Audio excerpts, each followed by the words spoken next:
Tarde, boa noite, boa madrugada, seja lá qual for o horário que você estiver acompanhando mais esta viagem pela história da música cristã no Brasil, né? Hoje com a Daniela Araújo. Então, Ô, Glória, olha, bom dia, deu certo. deu certo, tudo bem? Tudo bem, quero agradecer a você por aceitar conversar um pouquinho aqui nesse espaço que a gente fala de história da música. Eu não sei se você é como o Maurício, que tem problema com as mídias antigas, né? Eu tenho muitas, não consigo me desfazer, mas que alegria É, poder conversar com você hoje.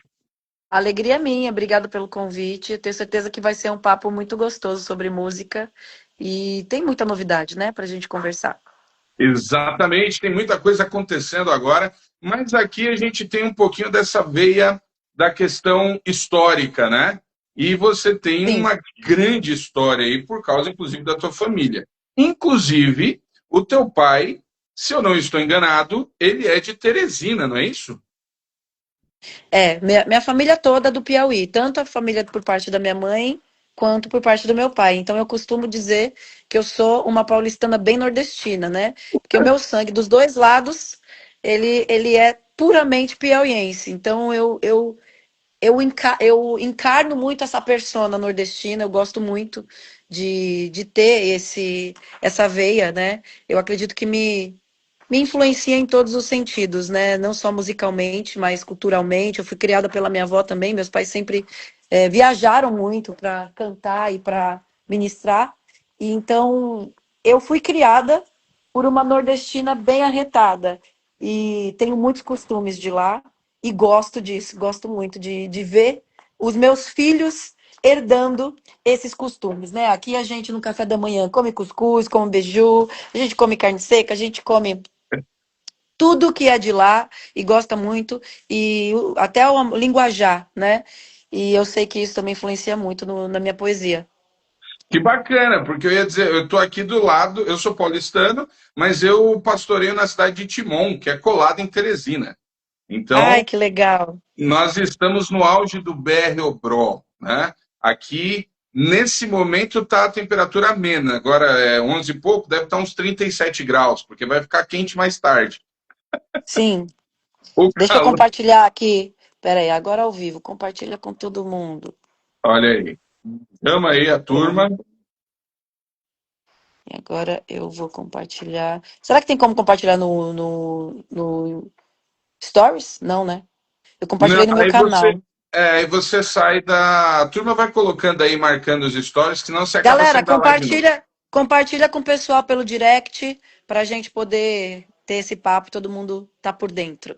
Isso aí. E depois, para o pessoal que está aqui, eu subo a live para o YouTube também, fica lá registrada para a turma ver, Ah, que fica legal. salvo aqui, então a turma vai poder.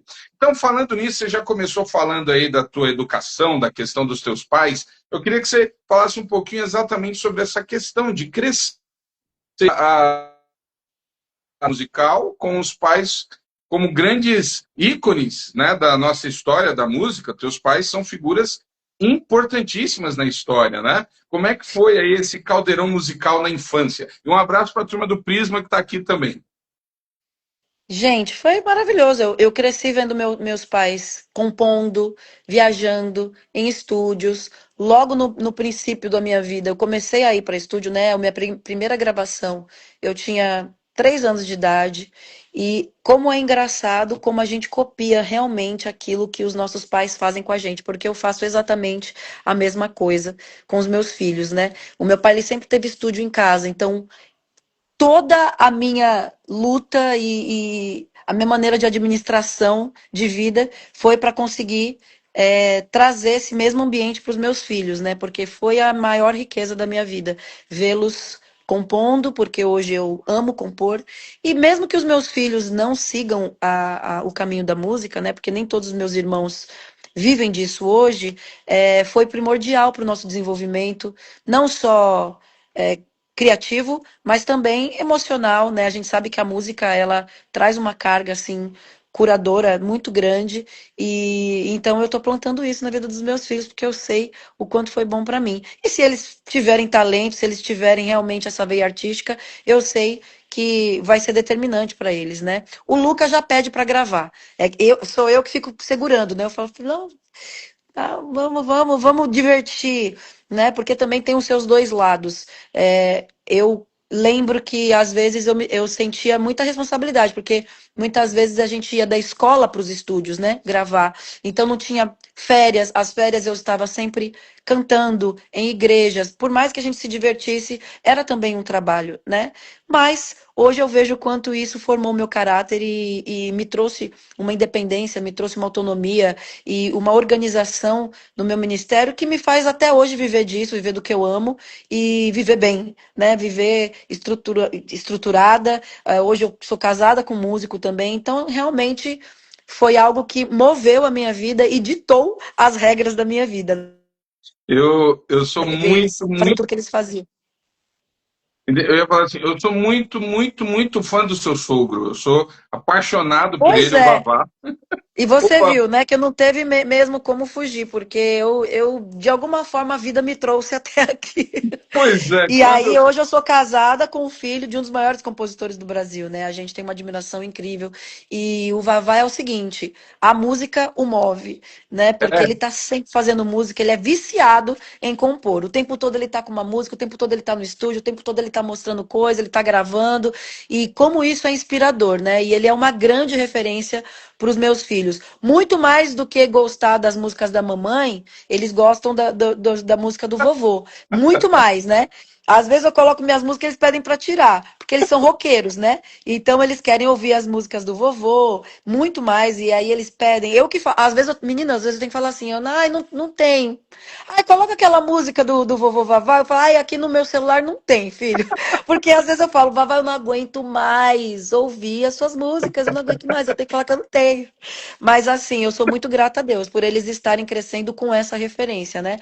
Dos meus pais, do vovô Vavá, do papai produzindo o tempo todo, da mamãe agora fazendo turnê. Eu faço questão de levá-los para que eles possam ter a melhor experiência possível, a melhor relação possível com a música. eu quando nasceu o primeiro, eu falei, Vavá, você tem noção da herança musical que esse menino carrega dos dois lados? Com os Sim. dois, E né, eles os não têm um avós. pingo de vergonha. Eles vão para o palco, eles querem estar no palco, eles não querem descer. O João, toda vez que a gente tirou do palco, saiu arrastado, saiu chorando. E para mim isso é emocionante, né? Muito emocionante ver o gosto que eles têm também de falar com o público, o carisma, tudo que eles sentem que já vem mesmo do sangue deles, entendeu? Tá no sangue, não tem como negar. E é maravilhoso ver essa herança assim tomando forma e realmente seguindo o rumo que tem que seguir. Você está falando das novidades. Esses dias eu tive uma conversa com o Maurício falando sobre inteligência artificial, né?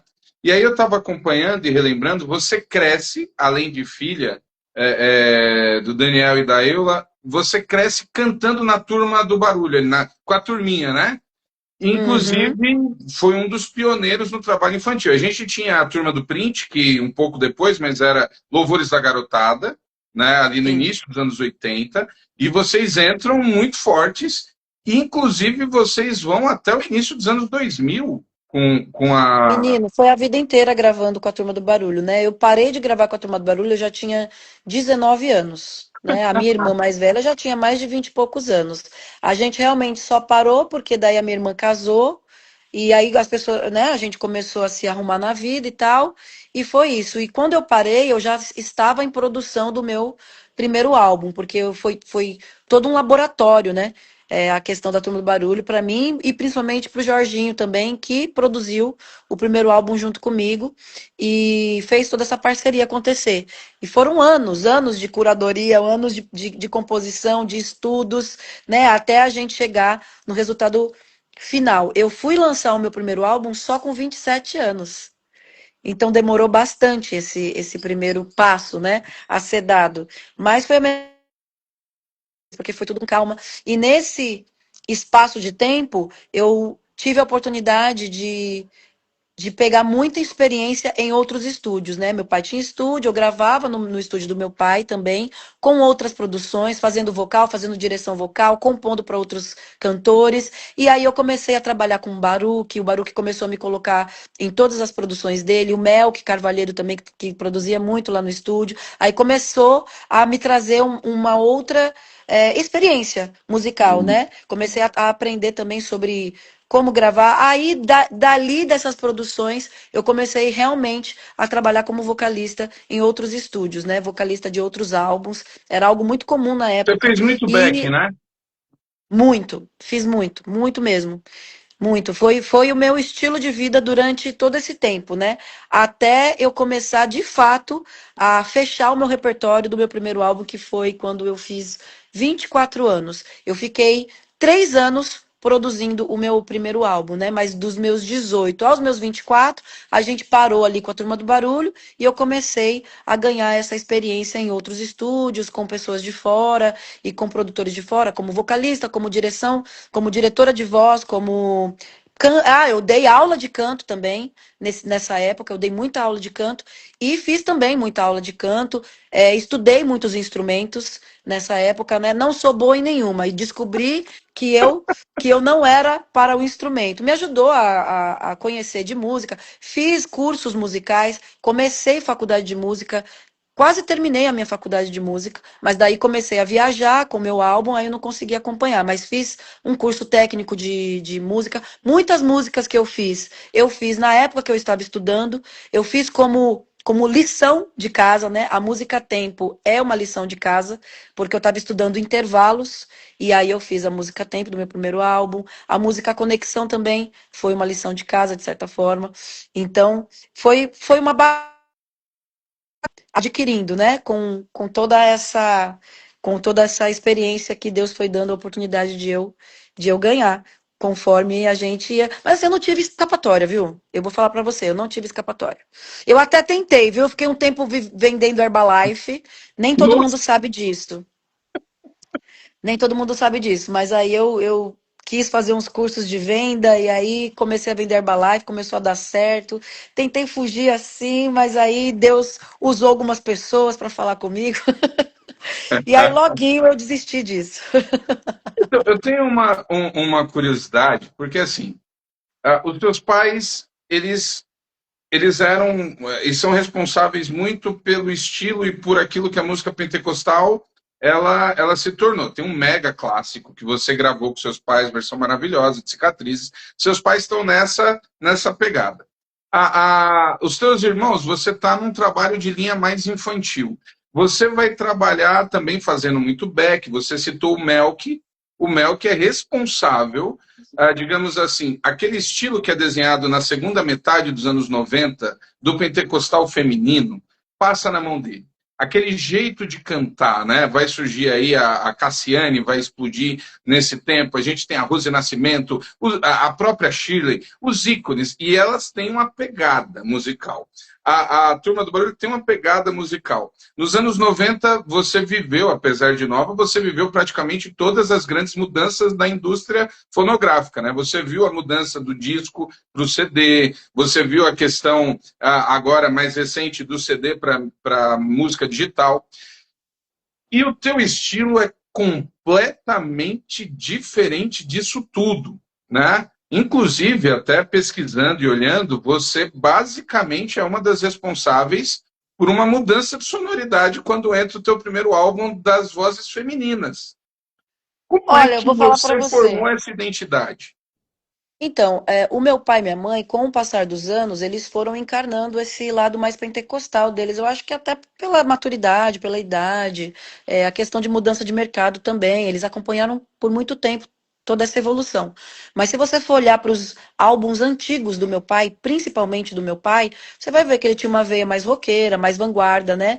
E ele colocava muita banda. Na época que ninguém fazia banda, ele já estava fazendo banda. Na época que ninguém fazia essa junção estilo Roberto Carlos mesmo, o outro lá, o Erasmo Carlos, ele trouxe isso para a igreja. Então eu vejo muito do meu pai em mim, entendeu? Dessa questão de revolucionar o mercado, de ser original, de contra, né, tudo que estava acontecendo na época, né? Então, se você pegar o Jorge Araújo de 18 anos, 20 anos, 25 anos, pega toda, até as capas de álbum dele, ele traz essa veia mais rock, assim, entendeu?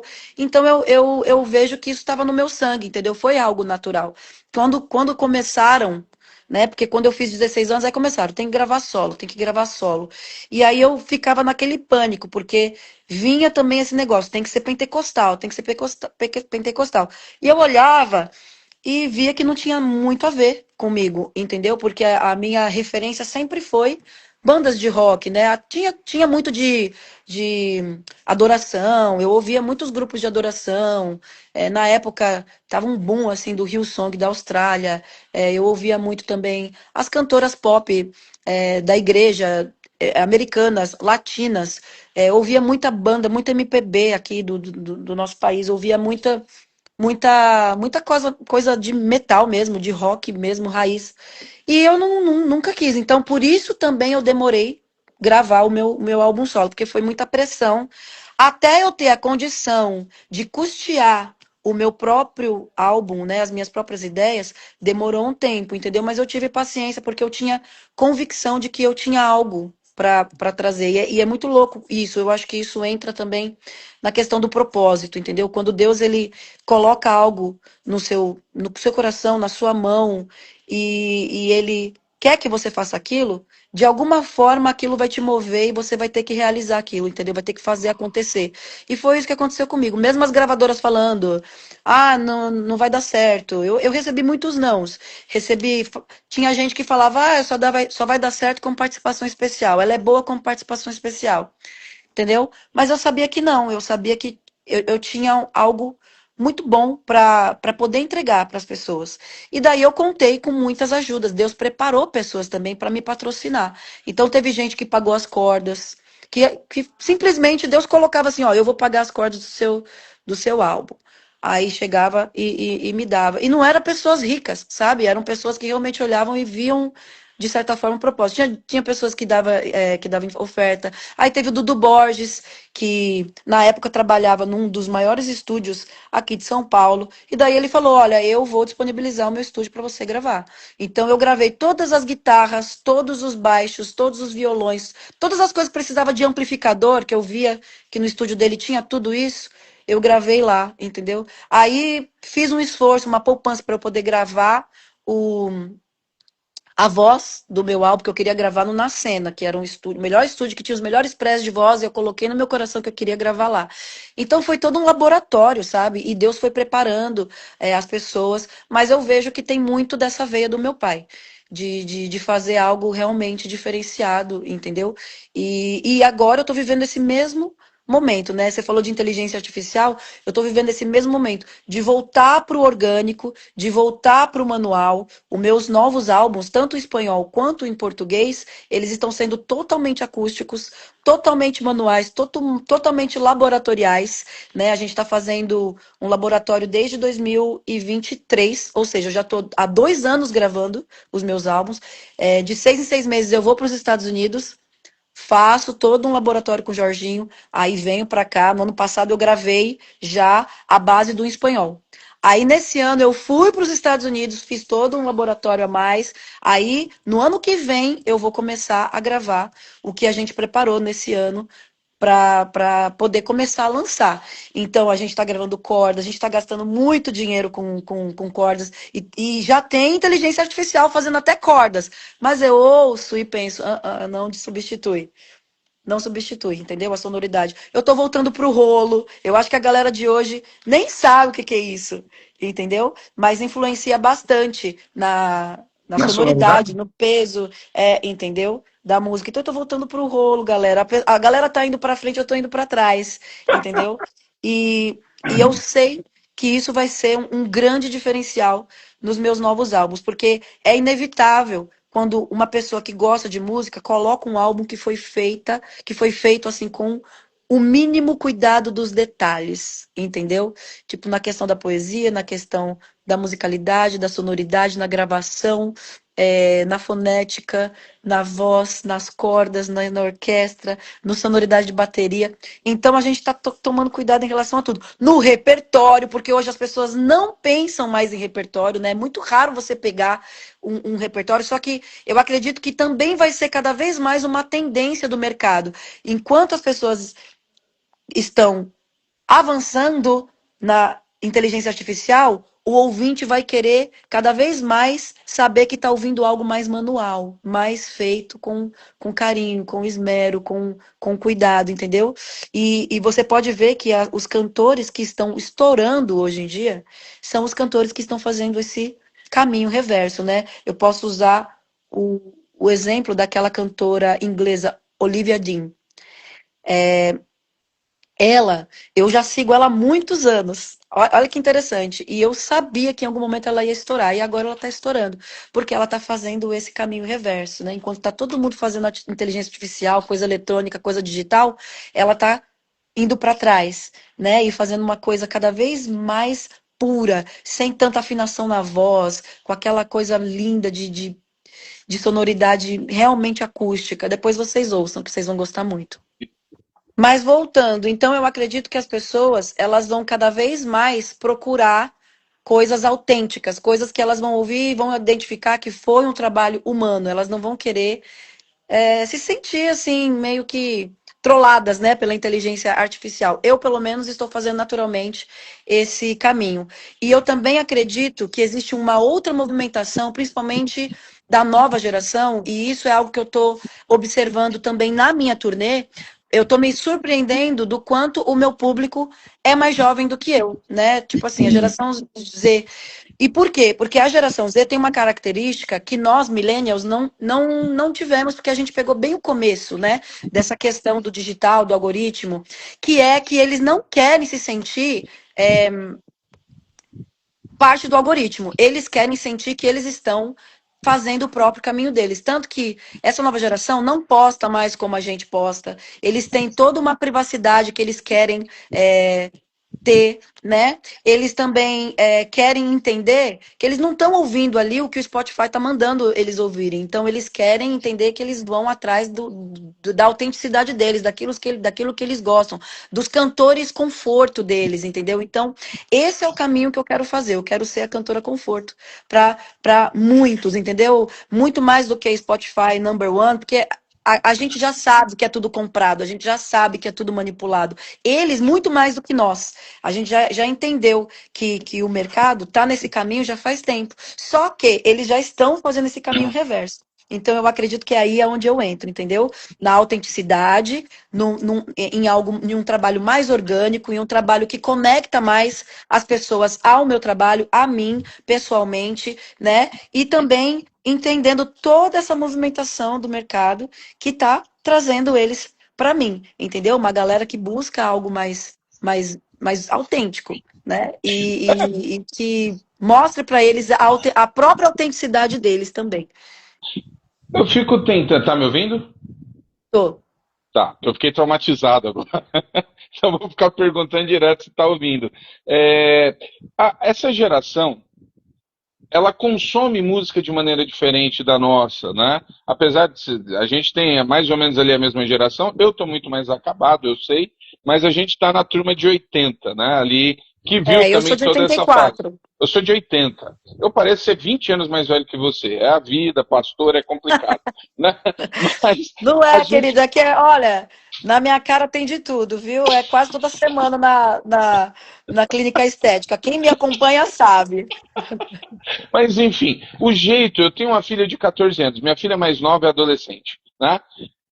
É outro universo de consumo.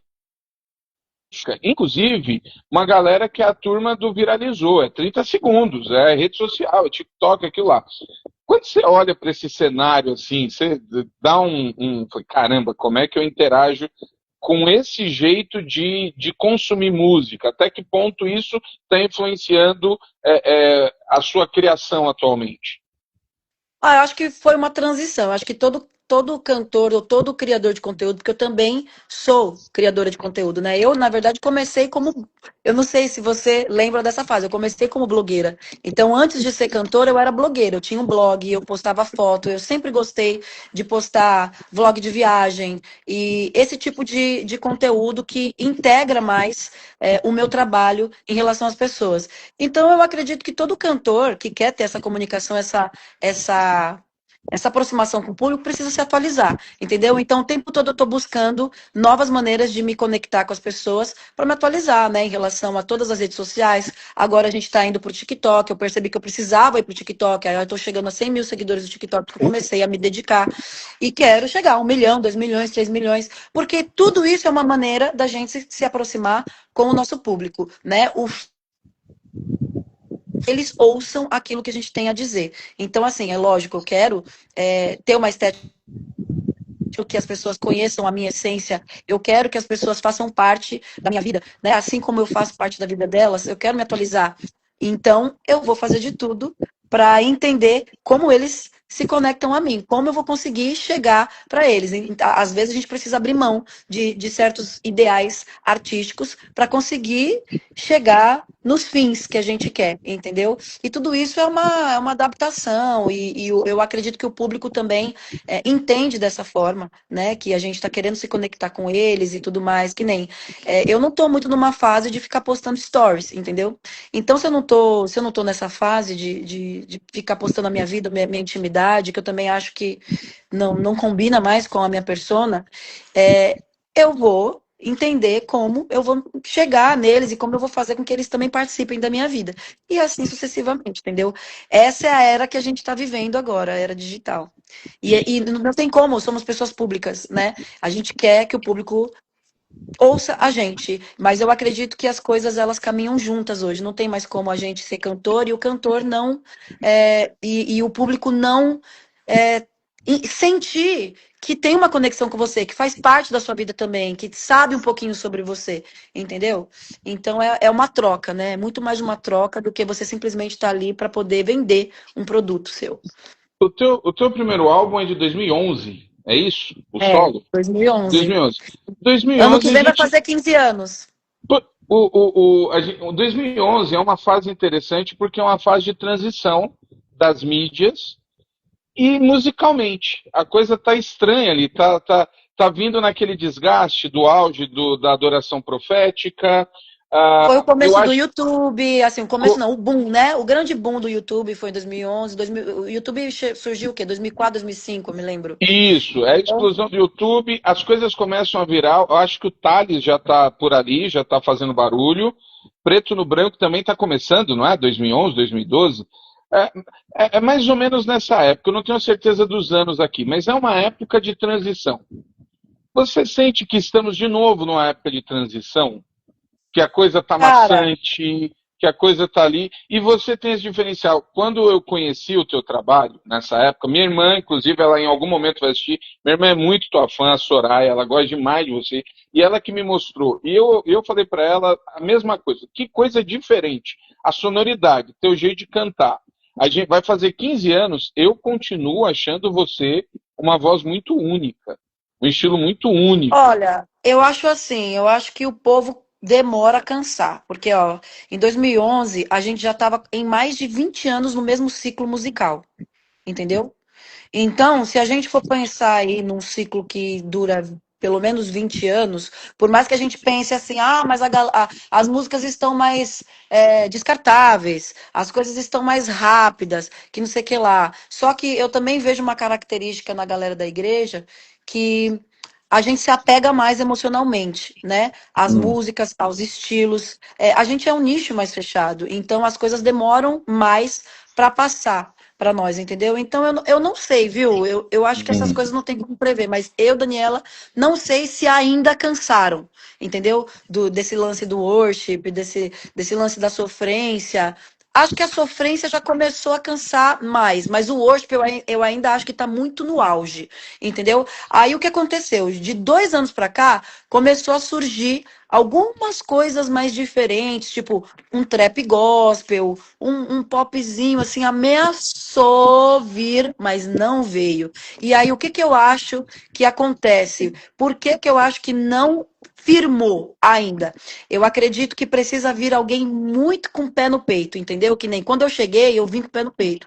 Tipo assim, eu não tive medo nenhum, eu investi muito na minha carreira, eu fiz tudo que precisava ser feito, eu vim numa constante também, entendeu? Tipo assim, eu lancei o Daniel Araújo, deu um pouquinho certo, em 2013 eu já vim com o Criador do Mundo, daqui a pouco eu já vim com as músicas mensais, daqui a pouco eu já comecei a produzir outros artistas que traziam características minhas, também músicas, minhas composições, então eu fui cercando o mercado de alguma forma, entendeu? Eu e meu irmão.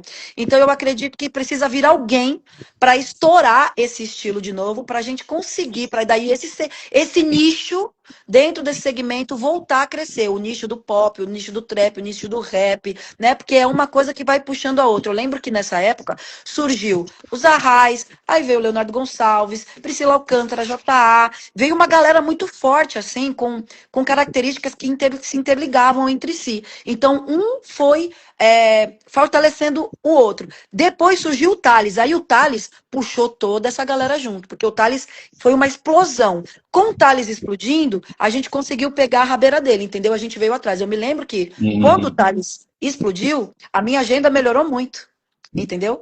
Ele veio, aí que acontece? O mercado se abriu para nós, né? Para quem fazia um som diferente. Então eu acredito que precisa ter essa pessoa, entendeu? Precisa ser alguém, pode ser, inclusive o Thales está voltando com tudo, né? Porque Ele assim, tem. Os álbuns dele não, voltaram a se destacar então, muito. e eu tô com o mesmo plano, entendeu? Então, se na nova geração não tem ninguém para fazer um negócio diferente, essa galera de 10 anos atrás tá voltando com força total, entendeu? Eu tô vendo esse fenômeno. O Thales tá voltando, eu tô voltando. Aí eu não sei quem mais, né? Podia os Arrais voltar. Já pensou, gente, que maravilhoso seria? Faz tempo que Tem a eles não lançam. Liz. Exatamente. A Liz, A ela tá Liz vindo é aí. uma das coisas mais diferentes hoje, sem dúvida Pois nenhuma. é. E tá vindo com força, canta muito, né? Aí o álbum dela tá chegando, inclusive eu compus uma música desse álbum novo dela, e foi muito legal eu fazer E parte disso. o E eu álbum tô dela vem torcendo, pela. porque se ela explodir, para todo mundo que faz música diferente vai ser bom. Aí chama atenção pro meu trabalho, chama atenção. Assim, a gente precisa se unir, né? Eu acho que o meu segmento precisa se unir mais, O sabe? álbum A dela gente vem. precisa se ajudar. O álbum dela vem pela Musílio, que é um ótimo sinal, né? Porque a qualidade da Eu gosto Musílio é muito do extraordinária. Ricardo. Eu gosto muito do Ricardo. A gente tá para lançar um projeto juntos. Ah, olha É, só, que muito bom, sim, que sim, bacana. sim. Eu já falei pra galerinha no Stories, né? Então, assim, acredito que no ano que vem, Ele vem manda aí. bem. Oh, seria um Uhum. exagero, eu não sei como é que você reage quando ouve algumas comparações. Talvez a pessoa que mais se aproximou da tua pegada, ou que seria eventualmente um pouco depois, seria a Priscila. E ela já se foi, né? Ela tá em outra vida, em outro esquema. Mas ela, eu acho que foi a que teve uma sonoridade mais parecida ali do que você é até hoje. Eu produzi um álbum dela, você sabe disso? Você foi a Eu ia perguntar aqui se você tinha produzido, porque a sonoridade era É, muito. é. Gente, em relação a Liz, eu já tô falando com ela, viu, sobre um feat. Eu quero muito chamar ela pra fazer uma música no meu novo álbum. E inclusive ela fez um cover meu maravilhoso do Menino de Papel.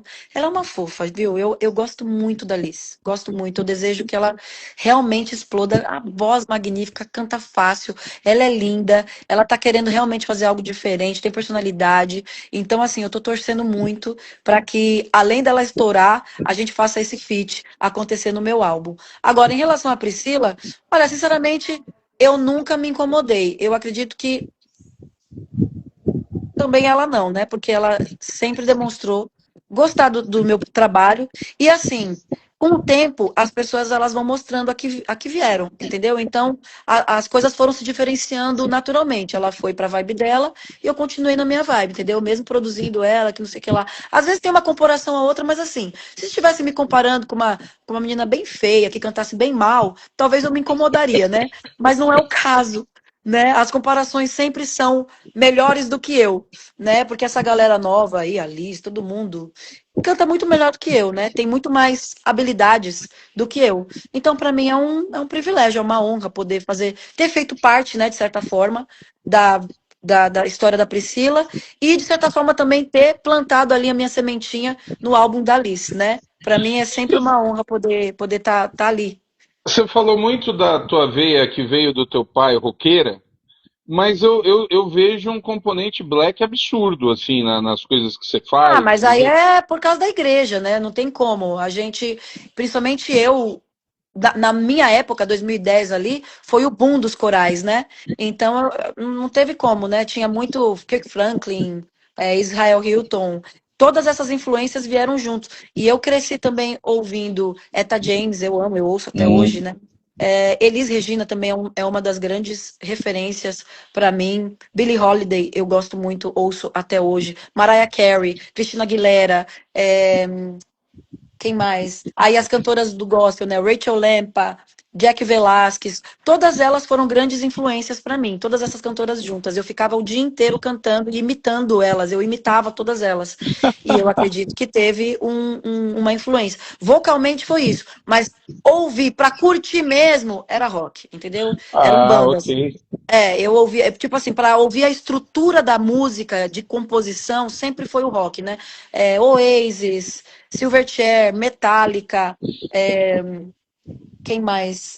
U2. Eu gosto muito de ouvir também músicas indie, né? Hoje eu ouço muito Novo Amor, eu gosto de bandas islandesas, Sigur Rós, eu acho que você não vai conhecer, Lone Deer, umas coisas bem, bem que ninguém conhece, assim, para referência de composição mesmo, de sonoridade, eu gosto muito, entendeu? Esse Então, negócio, esse negócio que você falou de referência, o Fighters, nossa, eu amo, eu mostro tudo para os meus filhos. eu tenho Ontem mesmo escutado. eu estava ouvindo o álbum do Silverchair, aquele Nossa, Silverchair do ano New 2000, Ballroom. isso. É, mas assim, eu ouvi muito Beatles, ouvi muito essas bandas mais antigas também, né? Eu amo, amo, amo soul. Eu tava ouvindo, eu tenho visto, e algoritmo é um negócio, né? Você começa a curtir o negócio, ó, o Vavá entrou. Vavá, meu amigo, olha eu aqui, finalmente conversando com a Dani aqui, deu certo, o Vavá é uma figura. E eu Sogrão, cadê você? tava ouvindo um desses esses canais, a gente começa a ouvir esses canais que estão focados aqui e nas músicas de inteligência artificial. E tem uns canais extraordinários, assim. Tem umas músicas, umas versões que estão sendo feitas muito, muito boas, né? Até mesmo de worships que eles transformam em um negócio. E esses dias eu achei uma dessas e eu achei engraçado porque a versão da inteligência artificial para uma música do Sérgio Lopes era igualzinha a uma que viralizou da que a gente falou agora, da Vancini. Esqueci o primeiro nome dela agora. O Vavá me desestabilizou Chora aqui. Israel. Chora Chora. Israel. Não sei se esse é o nome, né? Mas é isso Mas é mesmo. essa O música. arranjo foi idêntico. Eu falei, caramba, opa, olha aqui a inteligência artificial fazendo, ela não faz novo, né?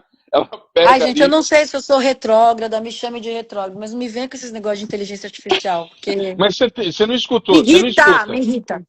É? Não. Então você não é. Porque o Maurício é todo abertinho para essas coisas, ele é todo. Ele gosta. Né? E eu tô assustado, eu escuto que eu fico Não, assustado. assim, ó, eu vou falar pra você. Tem as suas vantagens, é óbvio, né? Tipo, ajuda muito. Lamento de Israel, o Maurício tá aqui. Ajuda muito, tipo, te traz umas referências muito boas e tudo mais, mas eu acho que emburrece a pessoa, entendeu? Eu, como compositora, como musicista raiz, não me venha falar que cordas de inteligência artificial é melhor do que um arranjo feito por um ser humano. Não é, tá? Não é legal, não gosto. Ai, gente, não. Ai, não vamos entrar nisso, eu já tô irritada Tudo já. bem, tudo bem, tudo bem. Me diz aí, vamos falar de um negócio muito bacana. Eu estava vendo as postagens do Resgate, porque eles estão na questão do Grammy, eles foram indicados esse ano. E você surpreendeu, não sei se você se surpreendeu, mas muita gente se surpreendeu quando veio a questão da sua indicação ali, da sua relação com o Grammy. Eu queria que você falasse um pouquinho sobre isso, como foi. Foi um milagre, sei lá como é que aconteceu. Só pode ter sido Deus, viu? Porque assim, esses 2 últimos álbuns que eu lancei, Catarse lado A e lado B, foram os recursos, né, para trabalhar eles nas rádios, nas igrejas. Então foram álbuns que alcançaram mais o meu público fechado mesmo. E não teve uma grande divulgação, não teve uma grande promoção. Foi também em ano de pandemia, entendeu? 2020, 2021. Então imagina como que não foi assim uma semente de Deus plantada no meu coração para eu continuar, né? Porque foram fases difíceis. Eu estava grávida, aí a nossa agenda foi toda cancelada. Foi horrível. Então, ter esse presente, eu encarei como presente de Deus mesmo para eu continuar a investir na música e a fazer o que eu estava fazendo dentro do meu propósito, dentro da minha proposta, né? E assim, agora, eu não tenho explicação. Foi realmente algo de Deus para minha vida. Não tem explicação, né? De ter 2 anos consecutivos lá no Grammy, não tem explicação. Não tem. Muito bem. Só curtir. E chegamos nesse momento que você está vivendo hoje, né? Eu estava acompanhando alguns stories que você fez, inclusive com teu filho ali, cantando, saudando o pessoal, e aí você ali do lado, ele, vamos cantar, pode tocar, aquilo ali. O quanto que você sente que esse momento, mãe, cantora, o quanto que isso já está nas músicas, na sonoridade? Esses anos de pandemia, eles foram muito profundos para todo mundo. E além da pandemia em si, você vivenciou situações ligadas à saúde, seja com teu filho. O teu pai também atravessa uma fase de tratamento. Não sei, inclusive, queria que você falasse um pouquinho como é que está a saúde do teu pai. O quanto todo esse caldeirão dos últimos 4, 5 anos já é possível sentir na tua música, inclusive desaguando na música atual, que é o Menino de Papel. Olha, quando eu conheci o André em 2019, eu estava bem de mal da música, porque, enfim, a gente acaba relacionando as coisas que a gente passa, né, com aquilo que a gente faz. Então, tipo assim, toda aquela questão da exposição, o processo que eu vivi publicamente, eu inconscientemente relacionei ao meu trabalho na música, né, a ser uma pessoa pública.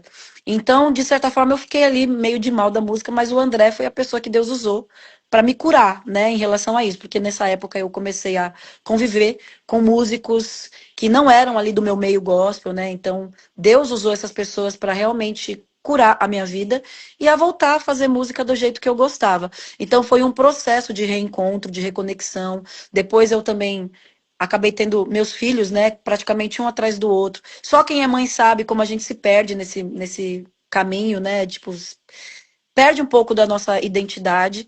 E esses últimos 5 anos foi realmente um caminho de reencontro e de reconexão com a música, de me apaixonar novamente pela música que eu fazia, pelas minhas características, por aquilo que Deus sempre colocou na minha vida, a confiança também de saber que Deus me chamou para isso. E eu sinto que só agora mesmo, né, que meu primeiro filho já tem 5 anos, o João também já está encaminhado, que eu estou voltando de verdade, né? Eu nunca parei, mas voltar mesmo com os 2 pés no peito só agora, né? Com a turnê, com os 2 álbuns que eu estou produzindo, com a música na novela. Deus também tá me mostrando, né, que as portas estão se abrindo novamente, as coisas estão fluindo como elas deveriam fluir. E tudo isso eu vejo a mão de Deus guiando a minha vida e colocando pessoas na minha vida também para me ajudar a seguir em frente e a fazer o que eu sempre fiz. Mas tudo que aconteceu, com certeza, se reflete na minha vida e eu acredito que as pessoas vão sentir essa maturidade, tanto no meu álbum em português como no meu álbum em espanhol, né? Eu trago toda essa experiência, inclusive, especificamente, os 2 álbuns, eles vão tratar de dessa reconexão que a gente precisa ter com Deus, mesmo estando dentro da igreja. Então, eu vou falar muito para pessoas que se sentem longe de Deus, ou que estão, a gente chama de desviados, né? Ou que estão desviados, ou que estão com alguma revolta, ou que não querem mais pisar na igreja, ou que acham que Deus não gosta mais deles, né?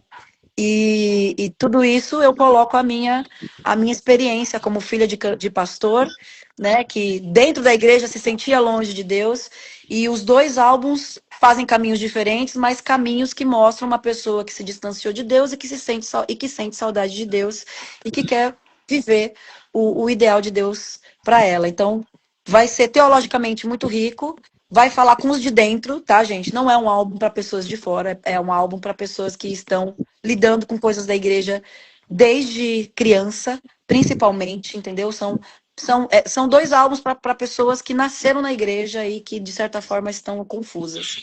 Esse Tá, vai ser o tema. tá aí uma questão. Tá me ouvindo? Tô. Tá, Joia. Tá aí uma questão que eu queria, antes da gente encerrar aqui, que eu queria ver contigo. Você falou daquela geração que surge com você. E muitos desses nomes acabaram optando, e aí a gente acabou de falar, inclusive na Priscila, por falar com os de fora, para fora, e Não, mas inclusive cada um tem seu saindo. chamado. Isso.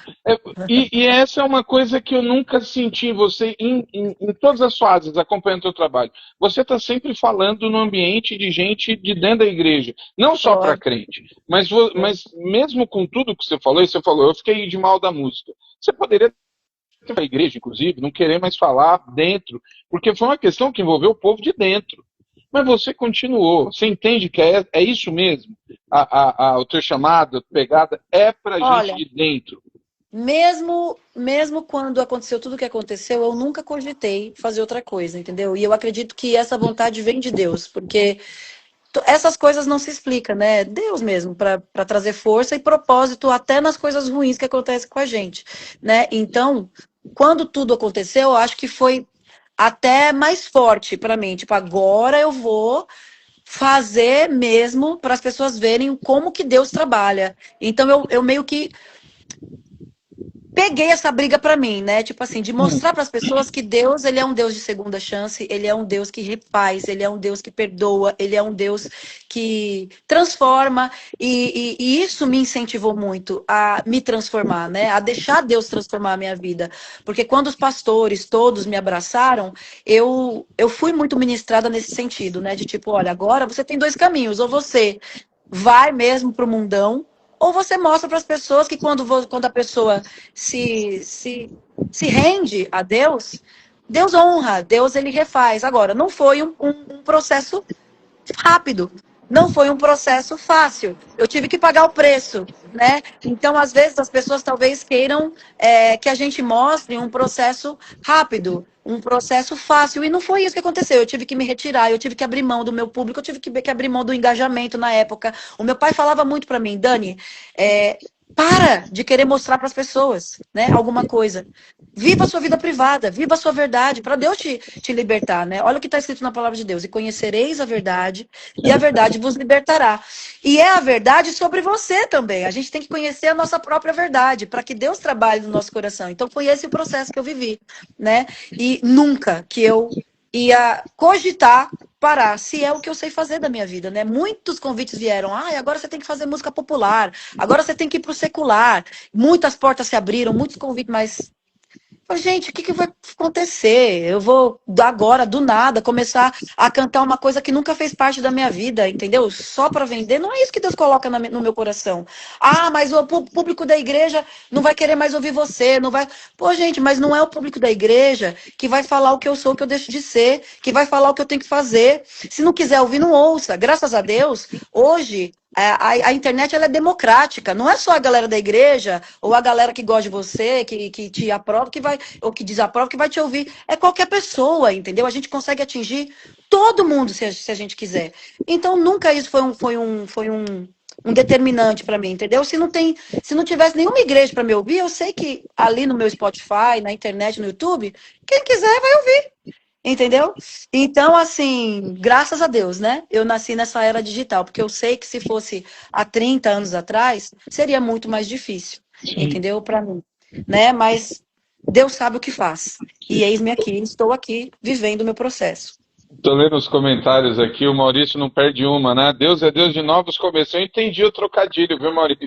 Eu entendi o marketing aí que você colocou com novos começos. Enfim, e Dani, quase caminhando, eu sei que você é mãe de dois filhos, você está cantando, tem marido, eu sei que o teu tempo é muito precioso, mas me diz Não, aí, pode falar. como é que tua música foi parar na novela? E como é que você. Claro, você autorizou, então você gostou. Mas como é que isso aconteceu?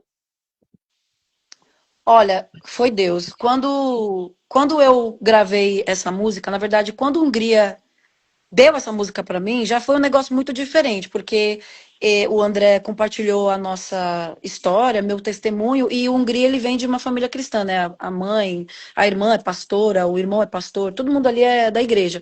E daí ele falou, olha, um dia eu quero gravar com a sua esposa, né? Me identifiquei. Aí teve um dia, inclusive no dia do primeiro Grammy, Deus já tinha falado com a gente, usado meu pastor, falado, olha, hoje Deus vai dar um presente para vocês. A gente achou que era o Grammy, mas não era. E aí, antes de completar meia-noite, um Hungria ligou e falou, olha, Deus me deu uma música para gravar com a sua esposa. E daí ele cantou ali, a gente achou a música linda, né? Falou muito comigo, porque tinha muito a ver realmente com o nosso testemunho. E ficou ali. Isso foi em 2020, presta atenção. Daí, naquele ano, a gente gravou a música e ficou guardada. Aí houveram oportunidades de lançar, mas nunca dava certo. E quando foi no ano passado, no final do ano passado, eu comecei a sentir que era a hora de eu gravar, né? De eu lançar. Gravar o clipe e lançar. Aí a gente combinou, gravamos o clipe em dezembro, e daí comecei nesse processo de tentar gravar e lançar. Entre um atraso e outro, a gente conseguiu lançar no final de maio, dia 31 de maio, dia 29 de 31 de maio, não lembro. E daí, quando estava em mais ou menos um mês do lançamento, surgiu o convite da gente participar de um workshop para diretores e produtores da Globo sobre o mercado evangélico, né, cristão, porque eles estavam querendo inserir mais a nossa realidade na programação deles, né, fazer com que a gente se sentisse parte também, né, de toda a realidade brasileira. E ali eu dei o meu parecer e tudo mais. E Deus, olha como é que Deus faz, gente. De alguma maneira, na hora do almoço, a gente sentou com as pessoas que cuidavam das trilhas sonoras da Globo, né, da programação da Globo. Assim, na hora eu não tive nem muita noção, só que daí ali eu já comecei a cochichar com o Maurício. Falei, ó, vamos falar, né? Vamos colocar, vamos oferecer a música para eles. Pega o telefone dessas meninas para a gente poder fazer todo um trabalho. E ali a gente falou da música, não sei o que lá, né? E passou. Depois que acabou o encontro, o Maurício depois me falou: olha, eu mandei a sua música para Juliana, para Fulana, para não sei o que lá, não sei o que lá. E esquecemos. Quando foi em agosto, eu recebi o e-mail da Globo falando que a música seria tema da Kellen na nova novela da Globo, né? Eles mandam todo um quadrinho falando quem é a Kellen, que é filha de pastor, não sei o que lá. E, menino, você imagina a nossa emoção, né? De realmente ver que Deus, ele direcionou tudo. O tempo da música, quanto tempo ficou guardada, quando ia lançar, sabe? É tão engraçado quando a gente realmente entra em sintonia com aquilo que Deus tem para nós, porque daí a gente sabe que o que tiver de ser, vai ser. A ansiedade vai embora, a gente curte o momento, a gente é feliz com aquilo que a gente está vivendo, e é exatamente esse momento que eu estou vivendo, entendeu? Um momento de muita sintonia e de estar muito feliz com tudo que Deus está fazendo, já fez, até porque eu aprendi que o que traz felicidade são essas coisas, né? É eu ver meus filhos crescendo, é eu estar aqui no estúdio com meu esposo, e tudo isso, naturalmente, está refletindo no meu ministério, entendeu? Porque é isso que eu quero passar para as pessoas. Essa restauração, essa mudança, né, de vida, de visão, de comportamento e de foco, entendeu? Então, é Deus. É Isso não é nosso, Deus. é Deus. É. E a letra absurdamente explícita, né? Uma letra muito direta. Eu achei interessante essa questão de estar na novela. Você está me ouvindo aí? Sim. Tá. Então fica uma questão assim incrível. A turma está perguntando aqui, a música é um sucesso, a música está aí. Como é que está a questão do álbum? O que que vem? Como é que está a questão dos vídeos? Hoje não dá mais para simplesmente lançar uma música sem um vídeo. O que que vem pela frente a partir de quando? Fale-me aí do futuro, por favor. Gente, desde o final do ano passado já estou gravando clipes, eu já tenho muita coisa pronta. Na verdade, desde 2018 que eu estou produzindo, tanto para coisas em espanhol, né, quanto em português. É que as pessoas não sabem, entendeu? Então a gente já tem todo um acervo pronto e esperando isso, o timing certo, sem pressa, a hora certa, a oportunidade certa, até porque eu quero lançar junto com o meu livro, né? Então, quem me acompanha sabe que eu escrevi um livro e quero muito que ele saia com os meus novos álbuns, entendeu? Tanto em português quanto em espanhol. Eu acho que uma coisa interliga a outra. As pessoas vão entender muitas músicas por causa do livro e as pessoas vão entender muito do livro por causa das músicas. E eu quero muito, eu tenho esse propósito na minha vida. O livro começou a ser escrito em 2020, né? De 2020 para cá, muita coisa aconteceu. Então já passaram muitas mudanças, né, no livro. Então é tudo no tempo de Deus. Mas assim, os clipes estão lindos, a gente está caprichando, a gente está investindo, a gente está preparando tudo da maneira que Deus merece mesmo. E eu sei que tanto o público aqui do Brasil quanto o espanhol, porque eu também sei que a galera do Brasil vai curtir muito o álbum em espanhol, né? E vocês vão gostar muito de como a gente está fazendo tudo, do tema, da produção, dos álbuns, do clipe, tudo, tudo, tudo. Uau, esse ano ainda sai alguma coisa de música? Esse ano ainda tem alguma coisa? Ou é trabalhar mesmo Tem. a música? Não, tem sim. A gente vai lançar o primeiro single da turnê, né? Porque a turnê vai se tornar um DVD. A gente está gravando em cada cidade, a gente está gravando algumas músicas, e aí de cada estado, de cada cidade, a gente vai fazer todo um compilado dessa primeira parte para depois ter a segunda parte também. Então vai ficar lindo, porque a gente vai fazer um DVD de 15 anos, né? Para lançar no ano que vem. Ah, ok. Então ano que vem o foco de fato é a questão dos 15 anos e o livro.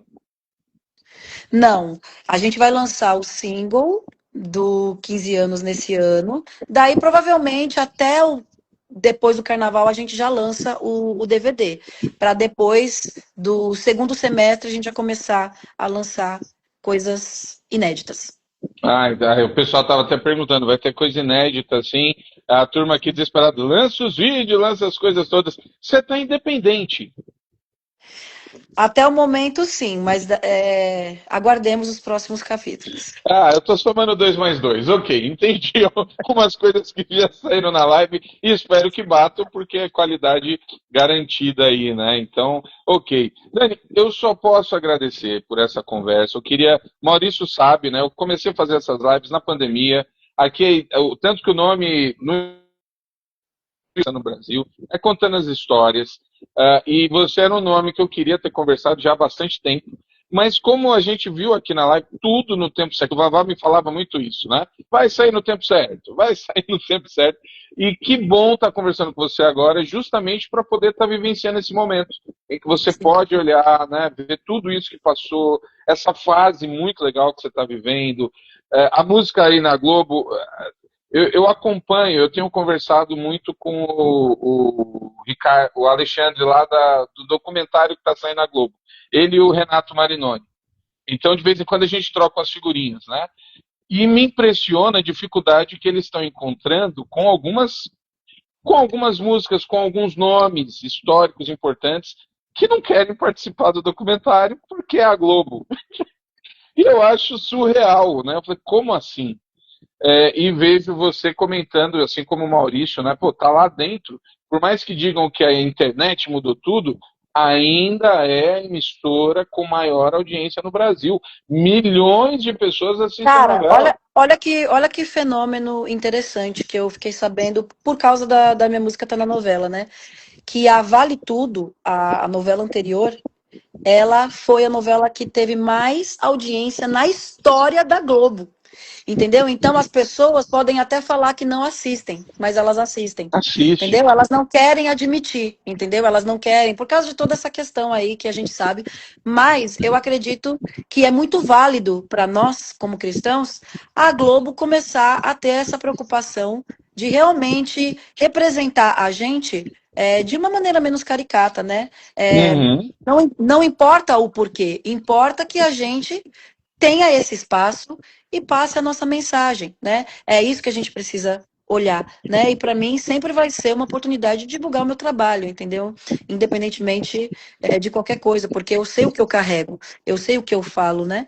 Então acho que com toda essa preocupação que a Globo está tendo, eu acredito que vai melhorar bastante, né? Para nossa representatividade lá dentro e quem sabe em outras emissoras também. É É assim isso. que a gente tem que pensar.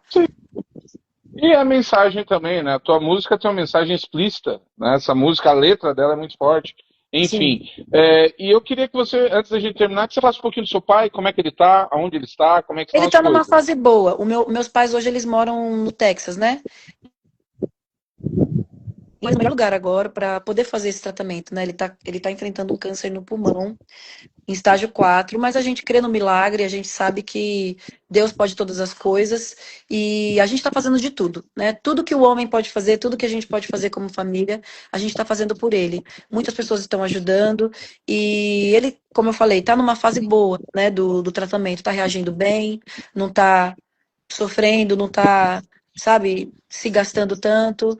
E eu peço para que vocês continuem orando por ele, né? Para que ele viva ainda muitos anos e veja muitas coisas acontecendo, inclusive no meu ministério.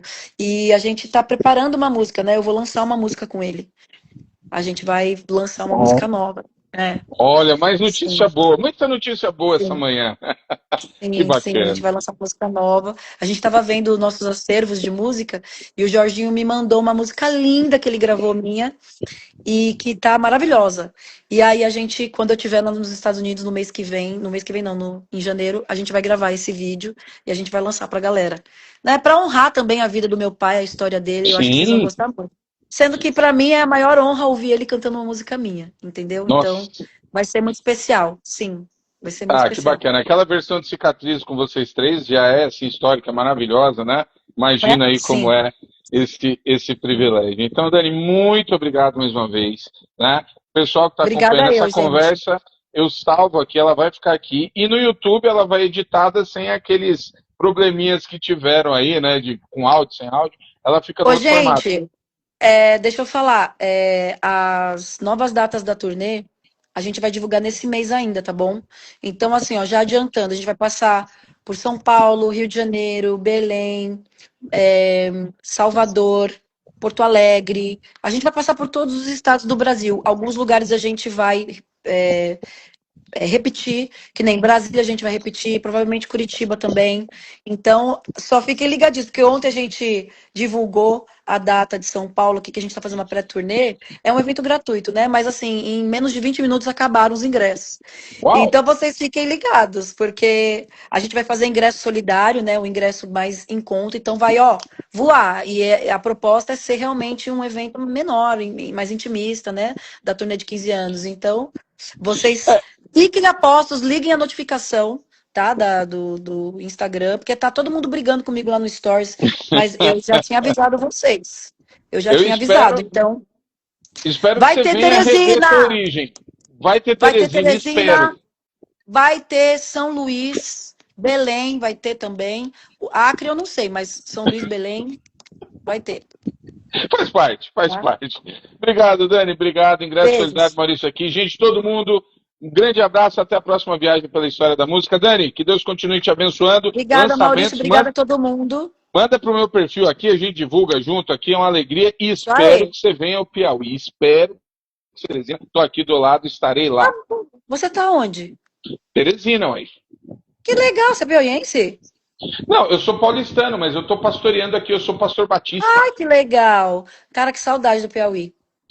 Vamos conversar depois. Diz aí como é que estão Não, as coisas assim, por ó, aqui. essa turnê tá sendo incrível. O que que eu tô fazendo? Eu faço a turnê num dia e no outro eu passeio, entendeu? Olha aí, ó.